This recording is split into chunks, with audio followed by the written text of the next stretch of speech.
না, হাসিনার দালালি করলে ভারত থেকে টাকা আয়না করেন তুই সাহেব, বাংলাদেশের টাকা না, বাংলাদেশের ট্যাক্সের টাকায় দালালি করা যাবে না ভারতের। আর তা না হইলে এই ভিডিও প্রকাশের 48 ঘন্টার মধ্যে জসিম নাজমুলের পাশে লাঠি দিয়া মন্ত্রণালয় থেকে বের করেন, নইলে আমরা আপনাদের সরানোর এক দফা আন্দোলনে নামবো। পররাষ্ট্র মন্ত্রণালয়ের সামনে গরু ফেলামো আর জিয়াফত দেবো, গরু ফেলামো আর জিয়াফত দেবো, ভারতের দালালি করা একদম হান্দায় দেবো পিছন দিয়া। দুইবার বলছি, এই শেষ কথা আবার বলতেছি, জসিম আর এক মুহূর্ত পররাষ্ট্র সচিবের পদে থাকতে পারবেন না। ইউনূস স্যার আর উপদেষ্টা পরিষদ, আপনারা আমার কথা শুনেন নাই, আপনারা জসিমকে পররাষ্ট্র সচিব রাখছেন, এই বাটপার আপনাদের চোখের সামনে বসে তার মন্ত্রণালয়ের ওয়েবসাইটে আওয়ামী দালালির প্রমাণ রেখা ঘুরে বেড়াতেছে, আর আপনারা জসিমের নিয়ে উপদেষ্টা পরিষদে মিটিং করেন। জসিম যদি পররাষ্ট্র সচিব থাকে তাহলে আপনাদের মুখে বিপ্লবের সপক্ষে আর কোনো কথা শুনতে চাই না।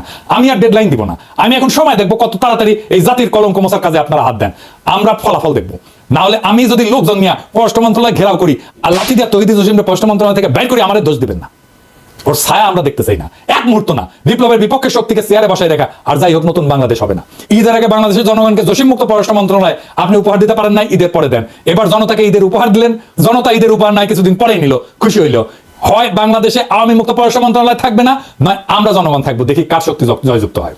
কথা ফাইনাল, জসিম যদি থাকে প্রত্যেক সপ্তাহে এইরকম একটা করে এপিসোড যাবে, আর জান কালা কালা কইরা দেবো, গণশত্রু বানাই দেবো। তো ইচ্ছা আপনারে মাইন্ড ইট।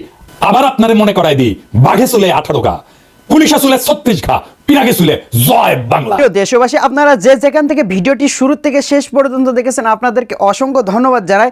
আর যারা এই ধরনের নিউজ লাইভ দেখতে ভালোবাসেন তারা অবশ্যই ইউটিউব চ্যানেলটি সাবস্ক্রাইব করে রাখবেন, আর এই ভিডিওটি শেয়ার করে অপর ভাইকে দেখার সুযোগ করে দেবেন। তাহলে সবাই ভালো থাকবেন, সুস্থ থাকবেন, দেখা হবে পরবর্তী কোনো দেশের আপডেট খবর অথবা নিউজ নিয়ে। আসসালামু আলাইকুম।